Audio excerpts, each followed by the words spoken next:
Hello दोस्तों, कैसे हैं आप लोग? ठीक हैं। इस वीडियो के अंदर हम डिस्कस करेंगे cabinet system in United states of America.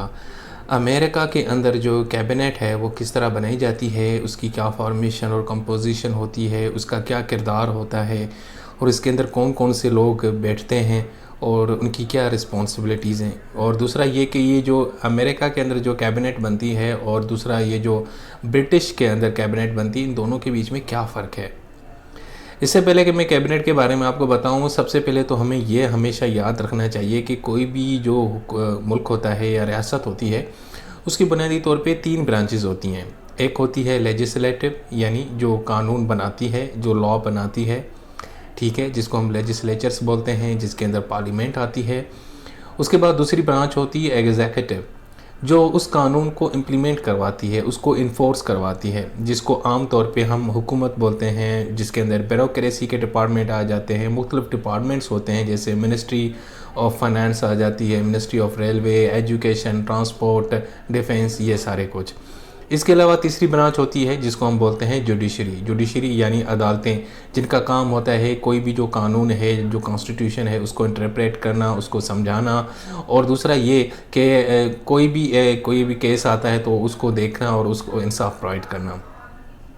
जब हम एग्जीक्यूटिव ब्रांच की बात करते हैं तो एग्जीक्यूटिव ब्रांच के अंदर अमेरिका के अंदर जो सबसे उसका बड़ा अहम जो ओहदा होता है, जो उसका हेड होता है एग्जीक्यूटिव ब्रांच का यानी हुकूमत का, वो होता है प्रेसिडेंट। ठीक है। जैसे पाकिस्तान में हमारे यहाँ जो एग्जीक्यूटिव है उसका जो हेड होता है वो प्राइम मिनिस्टर होता है, तो अमेरिका में वो होता है प्रेसिडेंट। तो प्रेसिडेंट के साथ कुछ लोग होते हैं जो मुख्तलिफ डिपार्टमेंट्स को रन करते हैं, मैनेज करते हैं और उसको एडवाइस करते हैं। हम उन लोगों का जो ग्रुप होता है उसको हम बोलते हैं कैबिनेट। बिल्कुल इसी तरीके से जिस तरह हमारे यहाँ भारत में, पाकिस्तान, बांग्लादेश के अंदर एक काबीना होती है, कैबिनेट बनी होती है, जिसके अंदर मुख्तलिफ डिपार्टमेंट्स के मिनिस्टर्स होते हैं और वो प्राइम मिनिस्टर के सामने बैठ के वो एक मीटिंग करते हैं और जितने भी मामलात होते हैं, पॉलिसीज़ होती हैं, उनके फैसले लेते हैं। बिल्कुल इसी तरीके से अमेरिका के अंदर भी एक कैबिनेट बनाई जाती है और उसमें जितने भी अहम डिपार्टमेंट हैं, फेडरल एग्जीक्यूटिव डिपार्टमेंट हैं, उसके हेड वहाँ पे बैठते हैं। अच्छा, यहाँ ये याद रखना कि ये जो वर्ड कैबिनेट है ना, ये वैसे कॉन्स्टिट्यूशन के अंदर दर्ज नहीं है। यूएसए में कैबिनेट का कोई कॉन्सेप्ट मौजूद नहीं है, लेकिन जब वाइस प्रेसिडेंट की बात आती है तो वहाँ पे हमें यानी इनडायरेक्ट वे में कैबिनेट के बारे में बताया जाता है। अच्छा, वैसे अगर देखा जाए तो ये जो कैबिनेट होती है अमेरिका के अंदर, ये एक्चुअली उन लोगों का एक ग्रुप है जो मुख्तलिफ मामलात के ऊपर प्रेसिडेंट को एडवाइस करते हैं।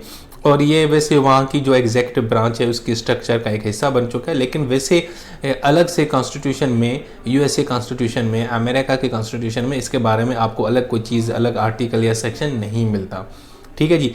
ये तो हो गया इंट्रोडक्शन। अब मैं दोबारा रिपीट करता हूँ। कैबिनेट का मतलब एक ग्रुप ऑफ पीपल जो मुख्तलिफ डिपार्टमेंट्स को, जो एग्जीक्यूटिव डिपार्टमेंट होते हैं उनके हेड होते हैं और वो प्रेसिडेंट को एडवाइस करते हैं, उनको हम बोलते हैं कैबिनेट। ठीक है। और ये अमेरिका का मैं आपको कॉन्सेप्ट बता रहा हूँ। अब इसकी जो फॉर्मेशन है वो देखें कि जो यूएसए कैबिनेट होती है, अमेरिका के अंदर जो कैबिनेट होती है उसमें वाइस प्रेसिडेंट होता है, यानी प्रेसिडेंट तो जारी बात है वो सारे मामला को देखता है, लेकिन जो कैबिनेट है उसमें वाइस प्रेसिडेंट और साथ में 15 उनके एग्जीक्यूटिव डिपार्टमेंट हैं, उनके हेड उनके साथ बैठते हैं, यानी 15 एग्जीक्यूटिव हेड्स हो जाते हैं, साथ में वाइस प्रेसिडेंट होता है। लेकिन इसके अलावा कुछ और लोग भी होते हैं, 10 के लगभग, जो कैबिनेट लेवल के मेंबर्स होते हैं, जो मुख्तलिफ डिपार्टमेंट्स के मेंबर्स होते हैं। ठीक है। लेकिन जो एग्जीक्यूटिव डिपार्टमेंट के जो हेड होते हैं वो 15 होते हैं, बाकी 10 बंदे कुछ और होते हैं जो मुख्तलिफ एजेंसीज़ हैं वहाँ पे, हेल्थ के हवाले से, एनवायरनमेंट के हवाले से, उसके जो है उसके जो हेड हैं, या यूनाइटेड नेशन के अंदर जो अमेरिका का सफ़ीर है वो भी कैबिनेट का हिस्सा होता है। ठीक है। टोटल ये 26 बंदे होते हैं, इसमें वाइस प्रेसिडेंट भी इंक्लूड है। अब ये जितने भी मेंबर्स हैं ना, इनको सेक्रेटरी नाम दिया जाता है, इनको जो टाइटल होता है वो सेक्रेटरी है। जैसे बड़े सगीर में, सब कॉन्टिनेंट के अंदर तो यही होता है, जो मिनिस्टर होता है उसको ये बोलते हैं कि ये फेडरल मिनिस्टर ऑफ फाइनेंस है, ये मिनिस्टर ऑफ रेलवे है, मिनिस्टर के नाम से जाना जाता है। लेकिन अमेरिका में कैबिनेट के अंदर जो मेंबर ऑफ कैबिनेट है उसको मिनिस्टर नहीं बोलते, वहाँ पर उसका नाम होता है सेक्रेटरी।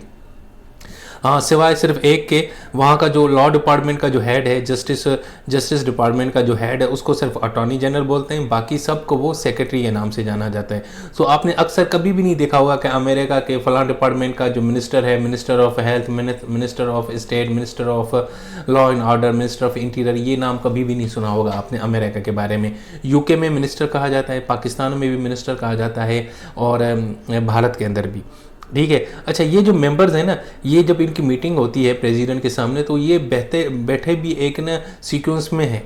ठीक है, इनका एक सीक्वेंस वाइज बना होता है कि पहले, सबसे पहले यहाँ पे क्लोज कौन बैठेगा, दूसरे नंबर पे कौन, ये सारी उनकी एक हियरार्की बनी होती है डिपार्टमेंट वाइज।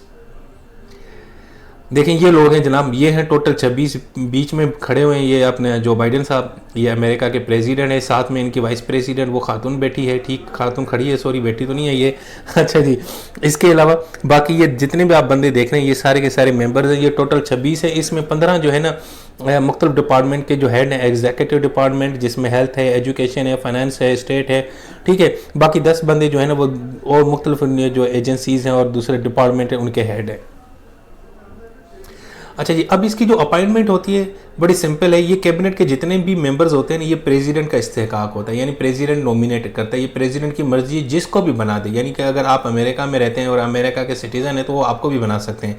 ठीक है, वो किसी को बना सकते हैं, लेकिन उसकी जो कन्फर्मेशन है वो सेनेट करती है, यानी नॉमिनेट ये करेगा, उसके बाद सेनेट में वो लोग जाएंगे, वहाँ पे उनकी थोड़ी बहुत इंटरव्यू होगा, उसके बाद सेनेट उसको कंफर्म करेगी। लेकिन जब वो कंफर्म हो जाएंगे ना, उसके बाद फिर ये प्रेसिडेंट का काम है कि कितना अरसा उसको अपने पास रखता है, कैसे काम लेता है, कितना काम लेता है, उसमें फिर सेनेट का कोई किरदार नहीं होता। अच्छा जी, ये जितने भी मेंबर्स हैं कैबिनेट के, ये जनाब प्रेसिडेंट की खुशी के ऊपर काम करते हैं, यानी जब प्रेसिडेंट है उनसे काम ले रहा है तो ठीक है, और अगर प्रेसिडेंट उनसे नाखुश है तो वो उनको डिसमिस भी कर सकता है। लेकिन यहाँ पे अब सेनेट का अप्रूवल नहीं चाहिए होगा। लेकिन जब अपॉइंट करेगा ना प्रेसिडेंट इन मेंबर्स को, किसी को भी मेंबर ऑफ कैबिनेट बनाएगा, तो उसके लिए तो मैंने आपको बताया ना कि अपॉइंट नॉमिनेट करने के बाद सेनेट उसको कंफर्म करेगी। लेकिन जब डिसमिस की बात करनी आएगी, उनको सीटों से उतारने की बात आएगी, तो उसमें सेनेट का कोई अप्रूवल नहीं चाहिए। प्रेसिडेंट अगर किसी को कहेगा कि भाई तुम आज के बाद तुमने नहीं बैठना, तो आज के बाद मैं तुम्हें फायर करता हूं, तो उसके बाद वो निकल जाएगा, उसमें फिर सेनेट का कोई किरदार नहीं होगा। अच्छा जी, यहाँ पे एक और चीज़ याद रखिएगा, सेपरेशन फ्रॉम लेजिस्लेचर। ये बड़ा इंटरेस्टिंग कॉन्सेप्ट है अमेरिका के अंदर। अमेरिका के अंदर ये जो एग्जीक्यूटिव के ब्रांच के अंदर ये जो सेक्रेटरीज हैं, जिनको हमारे यहाँ मिनिस्टर्स बोलते हैं, ये जैसे प्राइम मिनिस्टर, प्रेसिडेंट वगैरह, अच्छा इनका ना कांग्रेस से कोई ताल्लुक नहीं होता, ये पार्लियामेंट से बंदे नहीं होते, ये कहीं बाहर से लेके आए होते हैं। इसलिए वहाँ पे एग्जीक्यूटिव और लेजिस्लेचर दोनों अलग अलग काम करते हैं, बिल्कुल टोटल डिफरेंट है। हमारे यहाँ इस तरह नहीं होता, भारत के यहाँ इस तरह नहीं होता, पाकिस्तान में इस तरह नहीं होता, यूके में इस तरह नहीं होता। भारत में जो बंदा मेंबर ऑफ पार्लियामेंट होता है, वही हम उसी को ही बंदे को आगे चल के, यानी कि अगर वो इलेक्शन जीत जाते हैं, उनकी अक्सरियत होती है उस जमात की, वो बंदा आगे चल के क्या बनता है, मिनिस्टर बन जाता है। ठीक है, एक यानी मिनिस्टर भी होता है और साथ में मेंबर ऑफ पार्लियामेंट भी होता है, यानी लेजिस्लेचर भी होता है, एग्जीक्यूटिव भी होता है। पाकिस्तान के अंदर इस तरह है, यूके में इस तरह है। पाकिस्तान में आप देखें, मिसाल के तौर पे शाह महमूद कुरैशी साहब हैं, पीटीआई के एक मिनिस्टर हैं, तो वो साथ में मेंबर ऑफ नेशनल असेंबली भी थे और साथ में जनाब वहाँ के फॉरेन मिनिस्टर भी थे, यानी एग्जीक्यूटिव डिपार्टमेंट के हेड भी थे और लेजिस्लेचर भी थे। तो लेकिन यहाँ पर ऐसा नहीं होता। अमेरिका में ये जितने भी डिपार्टमेंट, ये कैबिनेट के लोग होते हैं ना, जो सेक्रेटरीज होते हैं, भाई इनका कोई ताल्लुक ही नहीं होता कांग्रेस से। कांग्रेस यानी कि जिस तरह हम यहाँ पार्लियामेंट कहते हैं, वहाँ पे उसको कांग्रेस बोलते हैं अमेरिका के अंदर, जो कानून साजी करती है। तो ये बड़ा एक बुनियादी नुक्ता है, ये आपने याद रखना है कि ब्रिटिश में, पाकिस्तान में, इन कंट्रीज़ के अंदर जो पार्लियामेंट के लोग हैं वही हम उनको ना हेड ऑफ डिपार्टमेंट बनाते हैं, एग्जीक्यूटिव ब्रांच का हेड बनाते हैं। लेकिन अमेरिका में ऐसा बिल्कुल नहीं है, उनका कांग्रेस से कोई ताल्लुक नहीं होता। वो ना हाउस ऑफ रिप्रेजेंटेटिव के मेंबर्स होते हैं, ना सेनेट के मेंबर्स होते हैं, ना सेनेटर्स होते हैं, वो कोई बाहर से बंदे लिए जाते हैं। इसीलिए वहाँ पे जो एग्जीक्यूटिव ब्रांच है और लेजिस्लेचर है, कंप्लीटली डिफरेंट है। ठीक हो गया जी। अच्छा जी, अब इनकी जो कैबिनेट पोजीशन है, प्रेसिडेंट कैबिनेट, इसको प्रेसिडेंट कैबिनेट भी बोलते हैं अमेरिका के अंदर, प्रेसिडेंट की कैबिनेट के बंदे। अब इनमें जो डिपार्टमेंट की पोजीशन है वो मैं आपको बताता हूँ। सबसे पहले डिपार्टमेंट, अहम डिपार्टमेंट आता है प्रेसिडेंट और वाइस प्रेसिडेंट के बाद सेक्रेटरी ऑफ स्टेट। हाँ जी, ये बहुत बड़ा डिपार्टमेंट है। जितने भी फॉरेन अफेयर्स होते हैं और इंटरनेशनल मामलात होते हैं, ये सारा कुछ ये सेक्रेटरी ऑफ स्टेट यानी मैनेज करते हैं। उसके बाद सेक्रेटरी ऑफ ट्रेजरी, इसका काम फाइनेंस, रेवेन्यू, टैक्सेशन का देखना होता है। उसके बाद सेक्रेटरी ऑफ डिफेंस, ये डिफेंस के मामला देखते हैं। यानी बिल्कुल उसी तरीके से जिस तरह हमारे यहाँ मिनिस्ट्री ऑफ डिफेंस होती है, मिनिस्ट्री ऑफ फाइनेंस होती है, मिनिस्ट्री ऑफ स्टेट होती है, फॉरेन अफेयर्स होती है।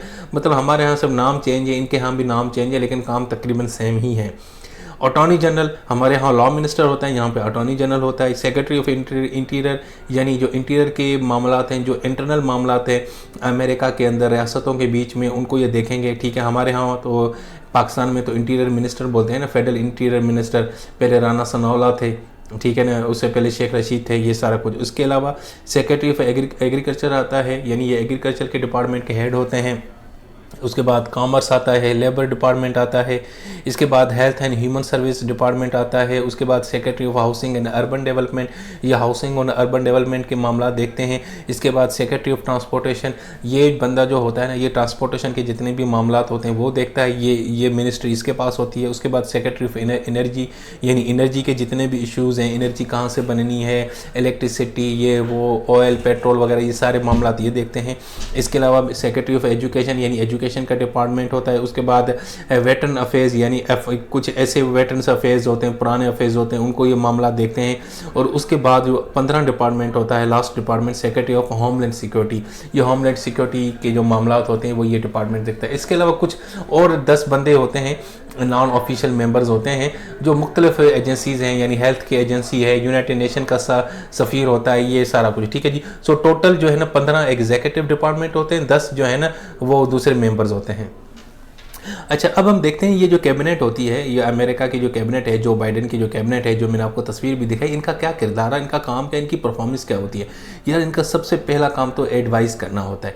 ये हर दूसरे मामले के ऊपर प्रेसिडेंट को एडवाइस करते हैं। प्रेसिडेंट इनसे मशवरा करता है, भाई मुझे बताओ ये मैं काम कैसे करूँ, एजुकेशन का काम किस तरह करें, इसके ऊपर क्या फैसला करना है, डिफेंस का क्या मामला देखना है, फॉरेन अफेयर्स की जो रिलेशनशिप है वो देखने हैं, वो क्या करें, ये सारा कुछ बताता है। उसके बाद होता है एडमिनिस्ट्रेशन ऑफ डिपार्टमेंट।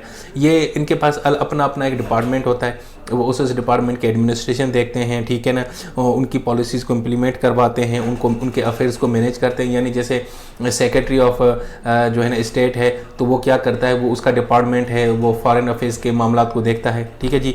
इसके अलावा पॉलिसी डेवलपमेंट, ये जितने भी कैबिनेट मेंबर्स हैं ये अपने अपने डिपार्टमेंट की पॉलिसीज़ बनाती हैं, इनके पास एक्सपर्टीज़ होती हैं, जुरिस्डिक्शंस होती हैं। ठीक है जी।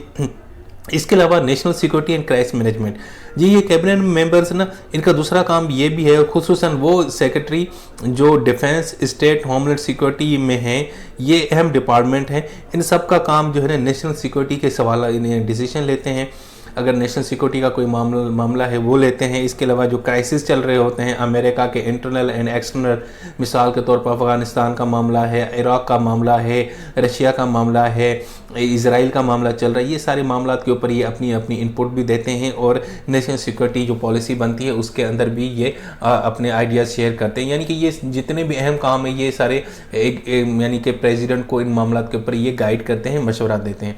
सो बेसिकली यहाँ की जो कैबिनेट है उसका बुनियादी काम एडवाइस करना है और अपना मुतलका जो डिपार्टमेंट है उनको ये रन करते हैं, मैनेज करते हैं।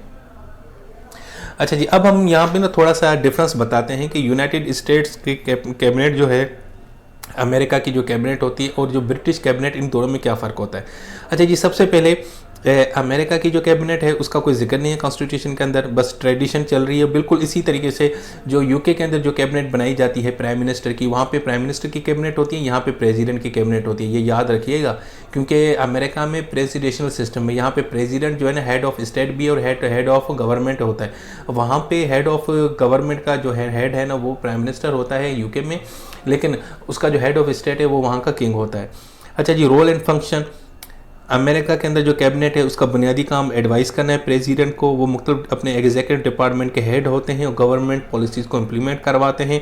बिल्कुल उसी तरीके से ब्रिटिश कैबिनेट का भी यही काम है। वो सेंट्रल डिसीजन मेकिंग बॉडी होती है गवर्नमेंट की, जितने भी हुकूमत के जो डिसीजन होते हैं ये उसके रिस्पॉन्सिबल होते हैं। अच्छा जी, मेंबरशिप का डिफरेंस देखते हैं। अमेरिका में जो ये मेंबर्स होते हैं ये अपॉइंट प्रेसिडेंट करता है, लेकिन कंफर्म सेनेट करती है।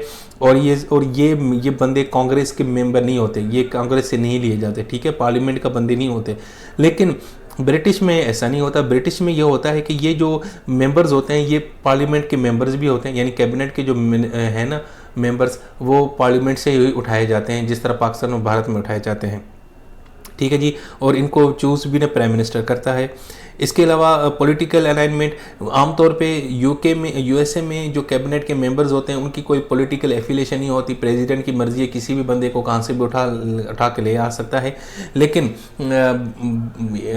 इंग्लैंड के अंदर, यूके के अंदर ये जो मेंबर्स होते हैं ना कैबिनेट के, इनका ताल्लुक किसी न किसी सियासी जमात से होता है। यानी देखें पाकिस्तान में अभी जो पिछली हुकूमत गुजरी है वो थी पीडीएम की, नून लीग और पीपल्स पार्टी के, तो उसके अंदर जो कैबिनेट के मेंबर्स थे उनका किसी न किसी सियासी जमात से ताल्लुक था। लेकिन यूएसए में ऐसा नहीं होता। अच्छा जी, उसके बाद एक अहम डिफरेंस है जो बहुत ही बुनियादी डिफरेंस है, वो है कलेक्टिव रिस्पॉन्सिबिलिटी का। यार अमेरिका के अंदर जो कैबिनेट है ना, ये अपने अपने अलग अलग डिसीजन लेते हैं, इनका कोई कलेक्टिव रिस्पॉन्सिबिलिटी नहीं होती। यानी अगर प्रेसिडेंट कोई फैसला लेता है तो उसके सारे जिम्मेदार नहीं होंगे। लेकिन लेकिन यूके के अंदर जो कैबिनेट है ना, वो एज ए एक बॉडी की तरह काम करती है। तो इस वजह से उसके जितने भी फैसले होते हैं, उसमें जितने भी मिनिस्टर्स होते हैं, सबकी रजामंदी राजी होती है। मिसाल ले लें कि पाकिस्तान में एक कैबिनेट है, उसका हेड है प्राइम मिनिस्टर, तो वो कैबिनेट में जो भी फैसला लिया जाता है तो उसमें सब की इनपुट होती है। और यानी ये सिर्फ एक मिनिस्टर का यानी कि फैसला नहीं माना जाएगा, बल्कि पूरी कैबिनेट का फैसला माना जाएगा। लेकिन अमेरिका में ऐसा नहीं होता। वहाँ पे इनकी कोई कलेक्टिव रिस्पॉन्सिबिलिटी नहीं है। हर बंदा अपनी अपनी डिपार्टमेंट का रिस्पॉन्सिबल है। कोई भी फैसला होता है वो इंडिविजुअल लेते हैं, वो कलेक्टिव डिसीजन वहाँ पे नहीं होती। लेजिस्लेटिव पावर जी, अमेरिका के अंदर ये जो कैबिनेट मेंबर्स होते हैं इनके पास कोई पावर नहीं होती कि वो लेजिस्लेटिव करें, कानून साजी करें, क्योंकि वो कांग्रेस के बंदे ही नहीं होते। ठीक है। लेकिन ब्रिटिश में ऐसा होता है, क्योंकि ब्रिटिश में ये बंदे होते क्या हैं, ये पार्लियामेंट के भी बंदे होते हैं और साथ में एग्जीक्यूटिव यानी मेंबर ऑफ पार्लियामेंट भी होते हैं, और साथ में जनाब कैबिनेट के मेंबर्स भी होते हैं, मिनिस्टर्स भी होते हैं। तो इनके पास लेजिस्लेटिव का भी इख्तियार है। यानी अगर वो कोई कानून बनाना चाहते हैं तो वो पार्लियामेंट में चले जाएंगे और अपनी लेजिस्लेशन करके ले आएंगे। ठीक हो गया जी। सो दोस्तों, ये था हमारा आज का टॉपिक। ये मैंने आपको बहुत सिंपल करके समझाने की कोशिश की है कि अमेरिका के अंदर जो कैबिनेट सिस्टम है वो किस तरह काम करता है, इनकी जो फॉर्मेशन और कंपोजिशन क्या है, और साथ में थोड़ा मैंने फ़र्क भी बताया है कि ब्रिटिश कैबिनेट और यूएसए कैबिनेट के अंदर क्या फ़र्क होता है। ठीक है जी, अपना बहुत सारा ख्याल रखें। नेक्स्ट वीडियो तक मुझे इजाज़त दें। अल्लाह हाफिज़।